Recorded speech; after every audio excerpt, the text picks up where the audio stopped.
Hello दोस्तों, नमस्कार। आपका स्वागत है आपके अपने YouTube channel target entrance exam पर। तो यहाँ पर दोस्तों हम लोग आर्ट ग्रुप का जो है प्रीवियस ईयर पेपर करने वाले हैं और इसमें आपके सारे इंपॉर्टेंट क्वेश्चन रहेंगे और पूरा यहाँ पर 50 क्वेश्चन रहेंगे।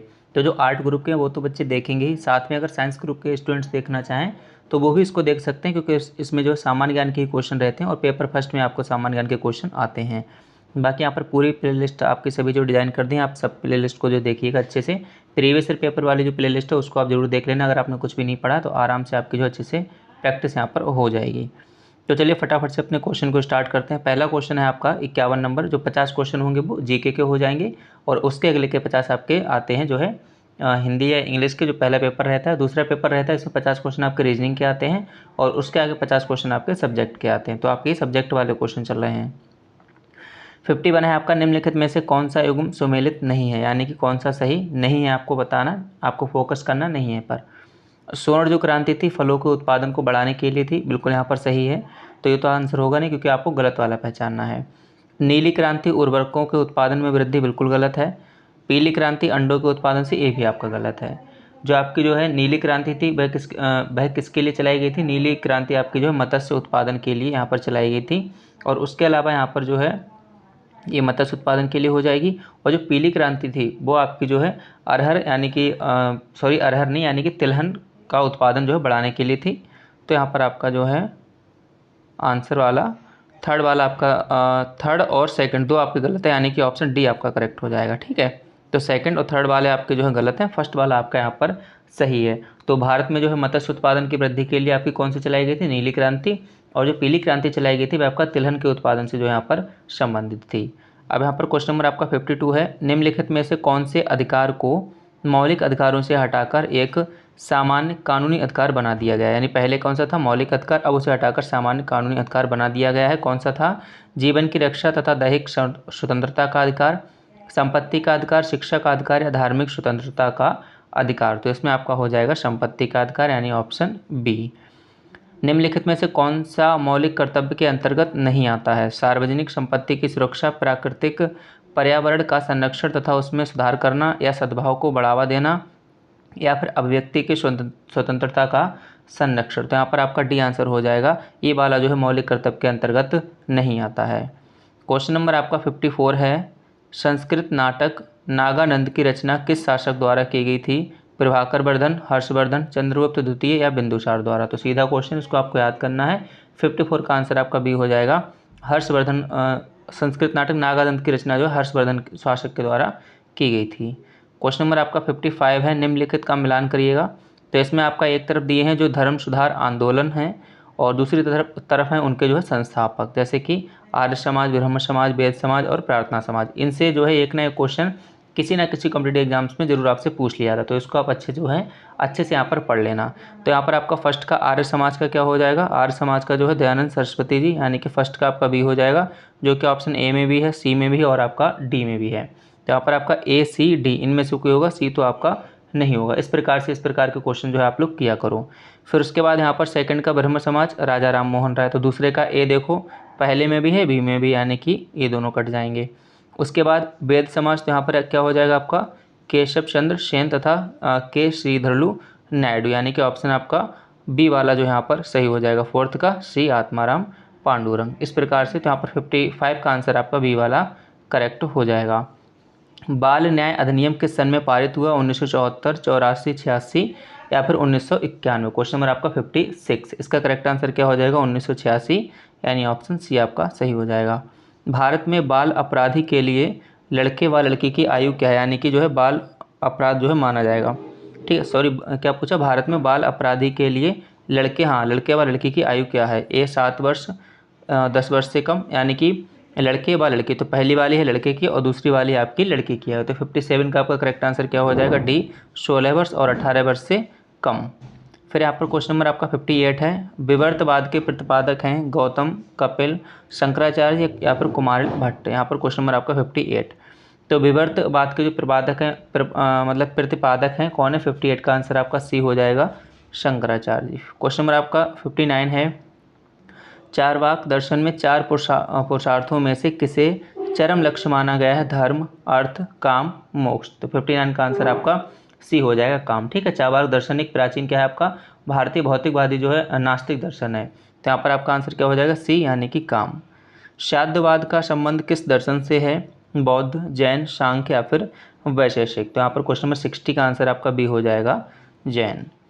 क्वेश्चन नंबर आपका 61 है, सीखने के सिद्धांतों में पावलोव ने निम्न में से किस सिद्धांत का प्रतिपादन किया, प्रबलन, सूझ या अंतर्दृष्टि, संबंध प्रक्रिया या फिर क्रिया प्रसूत अधिगम। क्वेश्चन नंबर आपका 61, इसका करेक्ट आंसर हो जाएगा आपका सी यानी संबंध प्रक्रिया।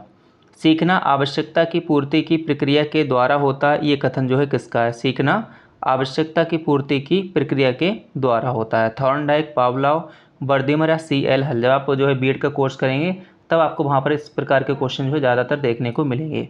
तो सी.एल. हल यानी डी आंसर आपका जो है बिल्कुल करेक्ट हो जाएगा, ये कथन इन्हीं का है। क्वेश्चन नंबर आपका 63 है, थॉर्नडाइक ने सीखने के सिद्धांत के सत्यापन के लिए अपना प्रयोग किस जंतु पर किया था, कुत्ता, बिल्ली, चूहा या फिर कबूतर पर। तो 63 का यहाँ पर आंसर आपका बी हो जाएगा, बिल्ली पर। ठीक है, उसके बाद यहाँ पर आपका क्वेश्चन नंबर 64 है, देकार्त चित्त का गुण चैतन्य मानते हैं, अचित्त का गुण निम्नलिखित में से क्या है, चैतन्य, अज्ञान, अगति या फिर विस्तार। क्वेश्चन नंबर आपका 64। तो देखो बैकार्त चित्त का गुण जो है चैतन्य मानते हैं, अचित्त का गुण विस्तार होता है। तो यहाँ पर 64 का आंसर आपका डी बिल्कुल सही हो जाएगा। जो बात पहले सीखी जा चुकी है उसे स्मरण रखना ही स्मृति है। तो ये स्मृति की जो है परिभाषा किसने दी थी, रायबर्न, जेम्स, स्टाउट या वुडवर्थ। तो यहाँ पर आपका 65 का जो राइट आंसर है डी हो जाएगा, वुडवर्थ। साथियों, जैसे कि आपको पता है कि बीएड पेश परीक्षा के लिए बहुत ही कम दिन बचे हुए हैं और इन दिनों में बेहतरीन तैयारी करने के लिए आप जो है चक्षु पब्लिकेशन की बेस्ट बुक ले सकते हैं। यहाँ पर ये संपूर्ण आपकी स्टडी गाइड बुक है। इसके साथ यहाँ पर आपको 15 प्रैक्टिस सेट्स प्लस प्रीवियस 8 साल के आपको पेपर भी मिल जाएंगे और इसके साथ यहाँ पर 3900 प्लस आपको क्वेश्चंस देखने को मिलते हैं। तो यहाँ पर आपके सामान्य ज्ञान, हिंदी, कला वर्ग और आपका रीजनिंग, आपको चारों सब्जेक्ट देखने को मिल जाएंगे। थ्योरेटिकल प्लस आपको ऑब्जेक्टिव, दोनों टाइप से आपके क्वेश्चन दिए हैं और सभी क्वेश्चंस का आपको जो संपूर्ण व्याख्या सहित आप देख सकते हैं, यहाँ पर हल भी दिया गया है जो कि आपके लिए बहुत ही हेल्पफुल रहेगा। इसके साथ ही यहाँ पर कॉम्बो पैक भी इनका है। तो इन सभी बुक्स को लेने के लिए आप लोग जो है नीचे दिए गए डिस्क्रिप्शन बॉक्स को चेक करिएगा, वहाँ पर लिंक दी गई है और वहाँ पर व्हाट्सअप नंबर भी इनके दिए गए, तो वहाँ पर आप व्हाट्सअप नंबर पर भी कॉन्टैक्ट करके इनको ले सकते हैं। और ये रहा इनका जो है कॉम्बो पैक, जिसमें आपको प्रैक्टिस सेट प्लस पूरी एक स्टडी गाइड बुक, दोनों चीज़ें एक साथ में मिल जाएंगी। तो इनको भी आप जो है परचेज कर लीजिएगा। भारत का कौन सा राष्ट्रपति निर्विरोध निर्वाचित किया गया, doctor Rajendra Prasad ji, doctor S Radhakrishnan जी, के.आर. नारायण जी या फिर एन. संजीव रेड्डी जी। तो यहाँ पर 66 का आंसर आपका डी हो जाएगा, एन. संजीव रेड्डी जी। ठीक है, इनका कार्यकाल अगर कितना रहा था, 1977 से 1982 तक। ठीक है, फिर यहाँ पर क्वेश्चन नंबर आपका नेक्स्ट है 67 है, आवश्यकता विहीनता सिद्धांत के प्रतिपादक अर्थशास्त्री हैं, Nilkanth Rath, professor J K. Mehta, B N. Gadgil या अमर्त्य सेन। तो यहाँ पर 67 का आंसर आपका कौन सा हो जाएगा, बी आंसर आपका जो है बिल्कुल यहाँ पर करेक्ट हो जाएगा, प्रोफेसर जे.के. मेहता। 67 है 60 कौन सा था, हाँ 67 आपका हो गया। अब यहाँ पर 68 है आपका, सूर्य की दीप्तमान आमुख जिसे हम देखते हैं क्या कहलाता है, वर्णमंडल, वातावरण, प्रकाश मंडल या फिर स्थल मंडल। तो 68 का आंसर आपका सी हो जाएगा, प्रकाश मंडल। बाकी आप क्लास को लाइक ज़रूर कर देना, बहुत ही मेहनत से यहाँ पर आपके लिए सारी क्लासेस हम रिकॉर्ड कर रहे हैं और पूरे 50 क्वेश्चन यहाँ पर एक ही बार में आपके लिए रिकॉर्ड करके दे रहे हैं, ताकि टाइम कम है तो ज़्यादा से ज़्यादा आपकी प्रैक्टिस हो सके। नर्मदा के अतिरिक्त कौन सी दूसरी नदी अमरकंटक से निकलती है, बेतवा, ताप्ती, महानदी या फिर सोन। तो 69 का यहाँ पर कौन सा आंसर हो जाएगा, डी यानी कि सोन। कब अग्नि ज्वलनशील नहीं हो पाती है, हवा में ऑक्सीजन 30% से कम होने पर। आपको पता है कि अगर आपको अग्नि जलानी है तो ऑक्सीजन की आपको ज़रूरत होती है, तो ऑक्सीजन की कितनी % से कम हो जाती है जब आपकी अग्नि जो है ज्वलनशील नहीं होती। तो 70 का आंसर क्या हो जाएगा आपका, डी हो जाएगा, हवा में ऑक्सीजन 15% से कम होने पर। ब्रिटिश शासन को भारत से उखाड़ फेंकने के लिए इनमें से किसने फ्रांसीसियों की मदद मांगी थी, संभाजी, शिवाजी, हैदर अली या टीपू सुल्तान। तो 71 का आंसर डी हो जाएगा, टीपू सुल्तान। निम्नलिखित में से किसमें सर्वाधिक ऊर्जा होती है, लाल प्रकाश, नीला प्रकाश, हरा प्रकाश या फिर पीला प्रकाश। तो 72 का आंसर यहाँ पर क्या हो जाएगा, बी यानी कि नीला प्रकाश। फिर यहाँ पर 73 है आपका, पूर्ति अपनी मांग का सृजन स्वयं करती है। यह कथन जो है यहाँ पर किसका, वो आपसे यहाँ पर पूछा गया है। 73 पूर्ति अपनी मांग का सृजन स्वयं करती है। तो 73 का आंसर आपका डी हो जाएगा, जे.बी. शे। माई कंट्री माई लाइफ, ये किसकी आत्मकथा, ये तो बहुत फेमस यहाँ पर जो है आत्मकथा है।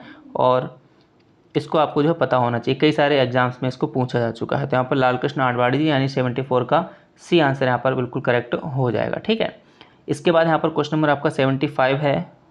बाकी प्रीवियस ईयर पेपर है, सभी लोगों ने ले लिए, अगर आपने अभी तक नहीं ले लो क्योंकि 2-4 दिन है, और इसको अच्छे से जो आप लोग पढ़ लीजिएगा। ठीक है, पूरे इसमें आपके 10 सालों के पेपर्स दिए गए हैं। टॉमस रो मुगल सम्राट जहांगीर से किस किले में मिला था? आगरा, इलाहाबाद, झांसी या फिर अजमेर? तो 75 का आंसर यहाँ पर आपका डी हो जाएगा, अजमेर में। निम्नलिखित में से कौन सी नदी यमुना से नहीं मिलती है? केन, सोन, बेतवा या फिर चंबल? तो 76 का आपका भी आंसर हो जाएगा सोन नदी। इनमें से किसने भूमि मापांकन की व्यवस्था प्रारंभ की? बहादुर शाह, शेर शाह, शाहजहां या फिर अकबर? 77। तो शेर शाह सूर्यवंश का संस्थापक था, सबको पता है, तथा इसने सबसे पहले भूमि मापन के लिए जो है सिकंदरी गज का प्रयोग किया था। तो यहाँ पर आपका बी आंसर हो जाएगा शेर शाह। 78 है आपका, इनमें से किसने अकबर की धार्मिक नीति की आलोचना की? फैजी, अबुल फजल, बदायूनी या इनमें से कोई नहीं? तो 78 का आंसर सी हो जाएगा, बदायूनी। जीरो डिफेक्ट व जीरो इफेक्ट किससे महत्वपूर्ण रूप से जुड़े हुए संदर्भ हैं? Digital India mission, make in India mission, skill India mission या फिर प्रधानमंत्री आवास योजना? तो 79 का आपका भी हो जाएगा, make in India mission. Bharat में रजत क्रांति यानी सिल्वर रिवोल्यूशन किससे संबंधित है? चांदी का उत्खनन, अंडा और चिकन का उत्पादन, कपास का उत्पादन या स्वच्छ पेयजल का बोतलीकरण? तो यहाँ पर 80 का आंसर आपका भी हो जाएगा, अंडा और चिकन का उत्पादन। महाजनी प्रथा का सर्वप्रथम उल्लेख निम्नलिखित में से किस प्राचीन ग्रंथ में हुआ है? शतपथ ब्राह्मण, उपनिषद, रामायण या फिर महाभारत? तो 81 का आपका क्या आंसर हो जाएगा? ए हो जाएगा, शतपथ ब्राह्मण में। वह नदी कौन सी है जिसका उद्गम भारत में नहीं है? क्या पूछा है? नहीं है, बहुत ध्यान से पढ़ना, जहाँ पर भी नहीं आया नेगेटिव मार्किंग है, ध्यान रखना। तो जो क्वेश्चन आपको आते हैं सिर्फ वही करके आना, जो नहीं आते उन्हें आप छोड़ देना। चिनाब, ब्यास, सतलज या फिर रावी? तो इसका करेक्ट आंसर आपका हो जाएगा सी, सतलज। क्वेश्चन नंबर आपका 83 है। BRICS यानी ब्रिक्स बैंक का मुख्यालय कहाँ है? मुंबई, शंघाई, जोहान्सबर्ग या फिर मॉस्को? तो 83 का आपका बी आंसर हो जाएगा शंघाई। ठीक है, फिर यहाँ पर 84 है। निम्नलिखित में से कौन सा देश नींबू का सबसे बड़ा उत्पादक देश है? मैक्सिको, चीन, भारत या फिर ब्राज़ील? तो 84 का जो राइट ऑप्शन है आपका सी हो जाएगा, भारत। तो कितना, तो जो है सबसे मतलब ज़्यादा हो जाएगा इसमें, जो मैक्सिको है, चीन है, भारत है, ब्राज़ील। इसका करेक्ट डेटा तो नहीं है क्योंकि डेटा आपका बदलता रहता है। क्वेश्चन नंबर आपका 85 है। विश्व के कितने देशों में मतदान अनिवार्य है? 13, 31, 23 या उपयुक्त में से कोई नहीं? तो इसका आंसर आपका क्या हो जाएगा? देखो 2013 तक तो 22 देशों में अनिवार्य मतदान की प्रक्रिया थी, तो यहाँ पर आपका 22 तो है नहीं, यानी उपयुक्त में से कोई नहीं। तो यहाँ पर आपका 85 का डी आंसर जो है यहाँ पर हो जाएगा। ठीक है, फिर इसके बाद 86 है आपका, चुनाव आचार संहिता के अनुसार चुनाव के समय किसका निषेध है? घृणाजनक भाषण तथा पुतला जलाना, प्रचार के लिए सरकारी मशीनरी का उपयोग करना, निर्वाचन अधिकारियों का स्थानांतरण या उपयुक्त सभी? तो 86 का यहाँ पर आपका क्या आंसर हो जाएगा? उपयुक्त सभी, यानी डी आंसर आपका हो जाएगा। आचार संहिता लगती तब इसके और भी नियम कई सारे होते हैं जिनको आपने पढ़ा होगा।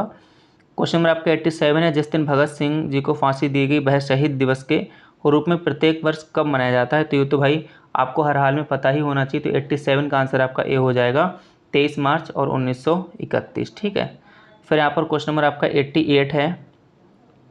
88 आपका आंसर है। क्वेश्चन है आपका, भारत के किस राज्य में सबसे बड़ी अंतर्देशीय लवणीय आर्द्र भूमि है? मध्य प्रदेश, हरियाणा, राजस्थान या फिर गुजरात? तो 88 का यहाँ पर क्या आंसर हो जाएगा आपका? राजस्थान, यानी सी आंसर आपका जो है बिल्कुल करेक्ट हो जाएगा। फिर क्वेश्चन नंबर आपका 89 है। भारत के किस राज्य में गेहूं का सर्वाधिक उत्पादन होता है? उत्तर प्रदेश, हरियाणा, मध्य प्रदेश या फिर पंजाब? तो 89 का यहाँ पर करेक्ट आंसर क्या हो जाएगा? ए, उत्तर प्रदेश में जो है गेहूं का सर्वाधिक उत्पादन होता है। इसके बाद आपका पंजाब, फिर मध्य प्रदेश, फिर आपका राजस्थान और लास्ट में आ जाएगा बिहार। इनमें से कौन सा भारत का कार्यवाहक राष्ट्रपति नहीं था? बीबी गिरी, डॉक्टर जाकिर हुसैन, न्यायमूर्ति हिदायत उल्ला या फिर BD जत्ती? तो 90 का आंसर आपका बी हो जाएगा, डॉक्टर जाकिर हुसैन। 91 है आपका, भारत के किस तटवर्ती शहर में सबसे लंबा समुद्री पुल जो है अवस्थित है? रामेश्वरम, चेन्नई, मुंबई या फिर विशाखापट्टनम? तो 91 का आपका सी आंसर हो जाएगा, मुंबई। केंद्र सरकार के विकास व्यय में शामिल नहीं है। ठीक है, कौन सा व्यय में शामिल नहीं है?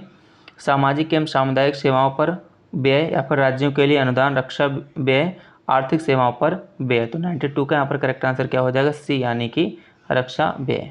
93 है। अंतर्राष्ट्रीय गमन यानी माइग्रेशन क्या है?